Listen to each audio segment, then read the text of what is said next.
Yeah, good evening, everybody.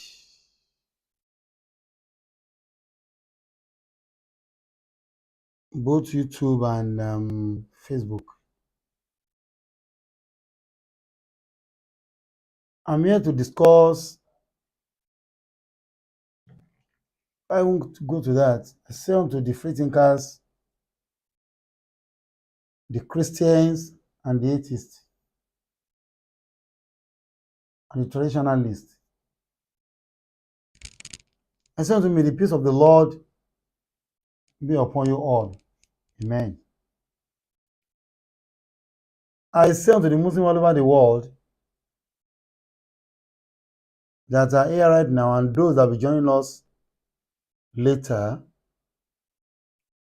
and those that are not opportune to be with us live.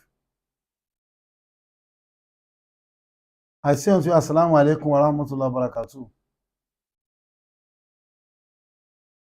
Tonight, I'm about to discuss a very crucial topic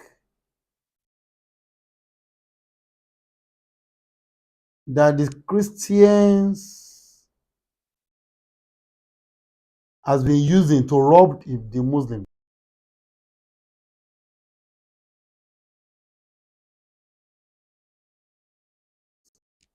I said due to the fact that every Muslim in the whole wide world, even the so-called scholars of then, even of now,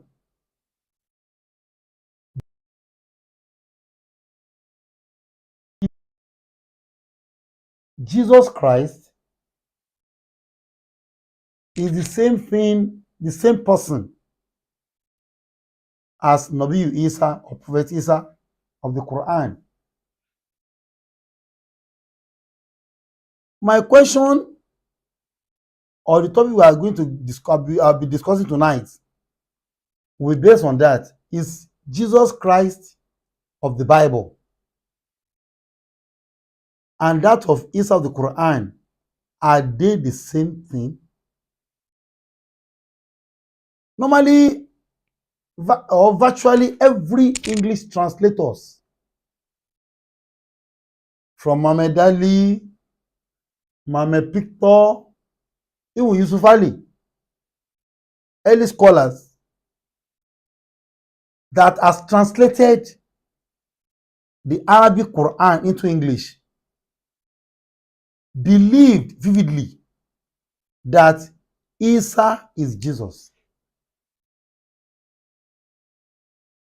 Though it has happened to me in the past anyway, before I discovered this very truth, I just thought to myself that whenever I'm discussing with a Christian, they'll be referring me back to the Quran. There was a debate I made one time with one of in Sangudu Akanga back then, about 5-6 years ago.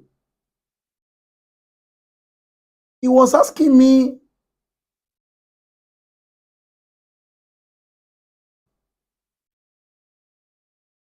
though I'm able to answer his question that very day, but not to his satisfaction.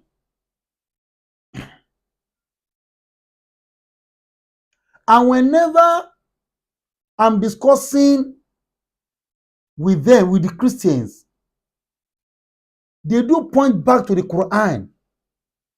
The Quran said Jesus, is a sinless man, pure son of Mary.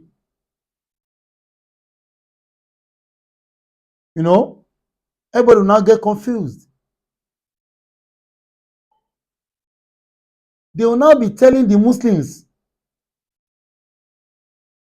that Jesus is more better than Prophet Muhammad sallallahu alaihi wasallam. And I go to a point that, wait a minute, how can Jesus of the Bible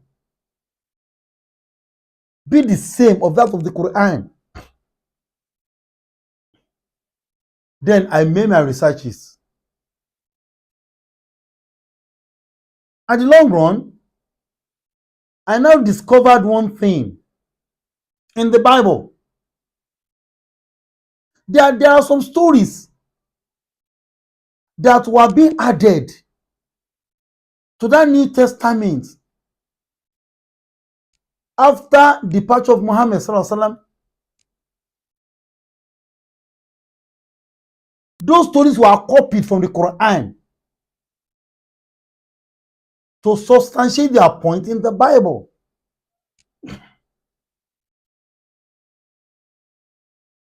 To do what? To substantiate their point in their Bible.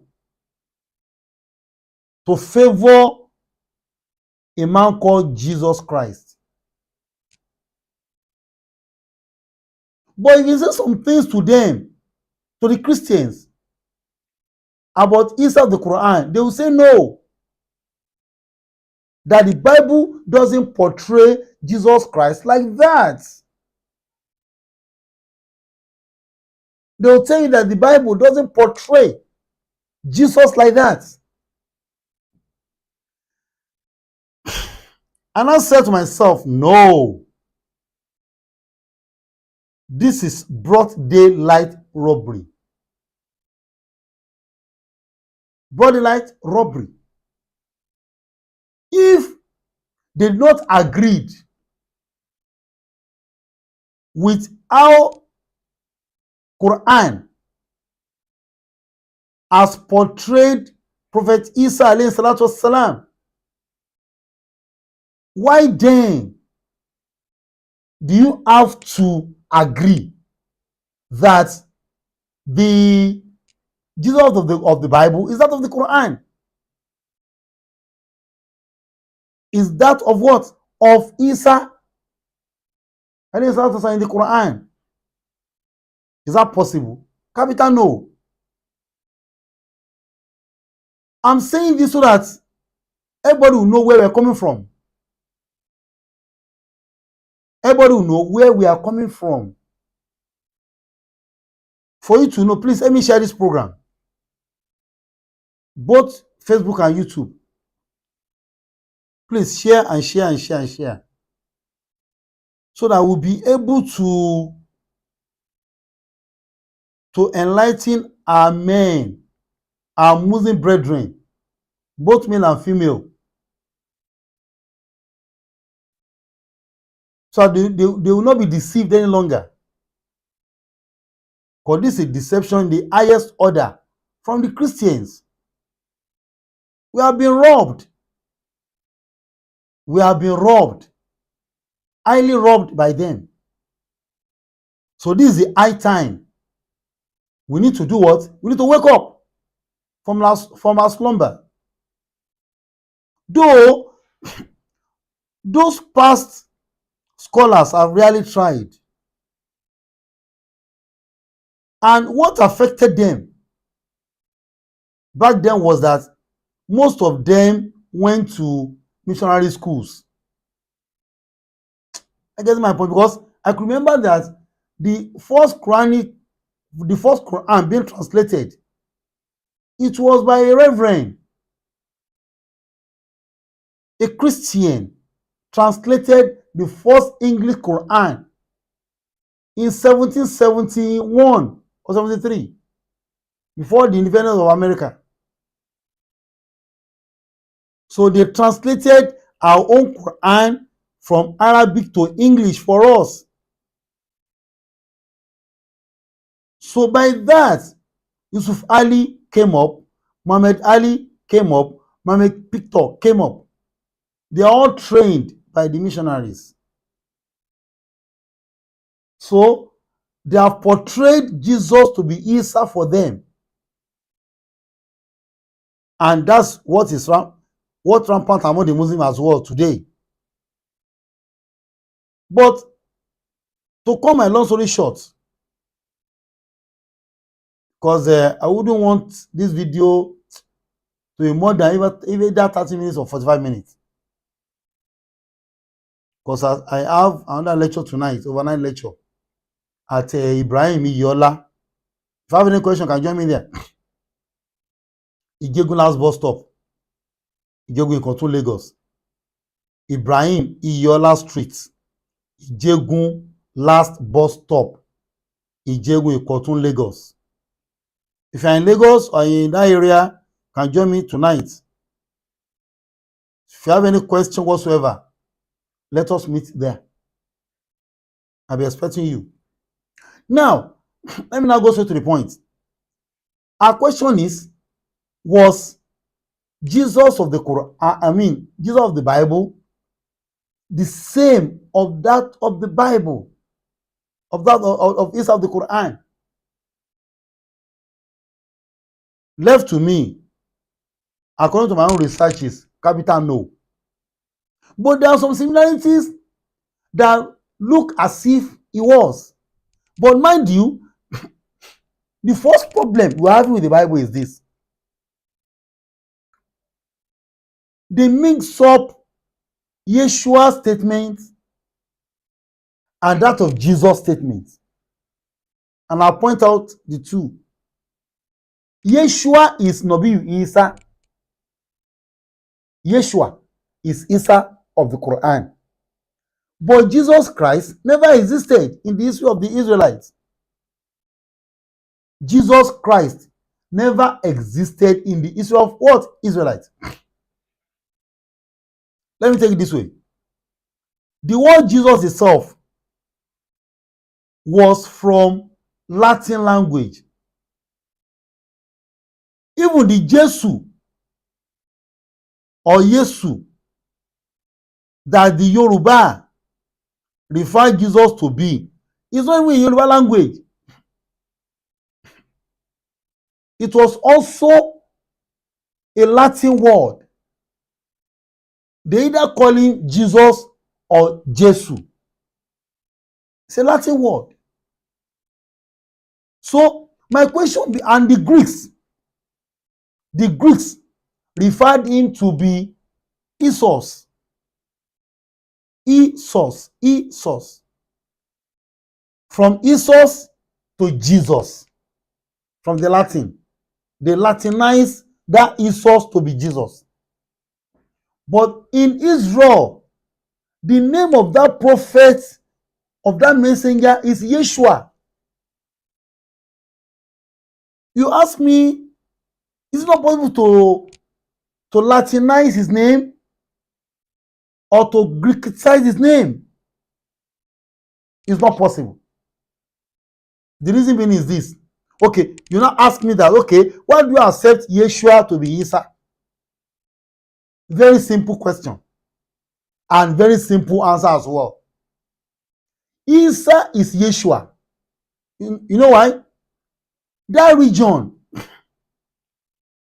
region, Middle East, that's where the Israelite lives. That is where the Arabs lives. It is called Middle East. It's Rome in Middle East, the Greeks.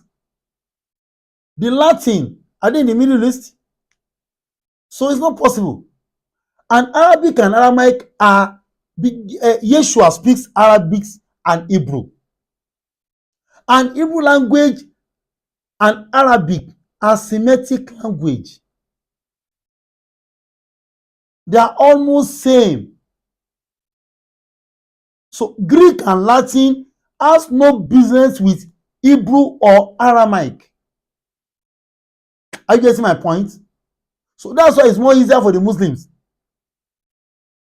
to Arabalize Moses to be Musa, Abraham to be Ibrahim, Noah to be Noah, Adam, Daniel, Danian, Ezekiel, Zokufi, Solomon, Sulaiman, David, Dauda. You can say Semitic, the language well. They are so similar, so close. But they are quite different from Latin and Greek. And the funniest part is this. Yeshua spoke Aramaic and Hebrew. There is no single original Hebrew text of his wordings. All the New Testament were written in Greek. Or what? Because their target is Jesus, not Yeshua. Their target is Jesus, not Yeshua. So they wanted to bring in one of their idols called Jesus to represent the image of Yeshua. You know, normally the Romans controlled the wide world back then. Even all the judgment being given to Yeshua were done in Rome. He was invited to Rome for questioning. Now, the problem that we're having now is this. There's something called in law transcription, not even in law, in a normal day, in normal day things. As I'm speaking to you now, if you want to write it down, we call it transcription. You transcribe. You made my word into letters. Now, look at the problem now. Look at the problem. I'm speaking English to you. Somebody is now transcribing my English into Latin or into Hausa language or into Spanish or into French. Does that make sense? I'm speaking English, somebody is now transcribing it into French. Is it possible for him to do that? You must first of all, the law, the system goes this way. You need to transcribe my words into the language I'm speaking right now, into English language, not another language, English language alone. Then you now translate. There is a difference between translation and transcription. To transcribe is to write the words into paper to make it as a letter. But to translate, there will be a letter on ground. Then you translate to any languages. Okay, look at what happened to Quran. Muhammad spoke Arabic. The angel that brought message, Angel Gabriel, that brought message to Muhammad, spoke Arabic. Then they now transcribe what he was saying to paper in Arabic language as it was. But how can Yeshua spoke Aramaic and Hebrew, and we don't have a text of Hebrew language from him down to paper? But what we are getting is what? Is Greek language. No, let us go and reason over that. By tomorrow, I'll continue. Just reason over that. I see you tomorrow. Bye-bye.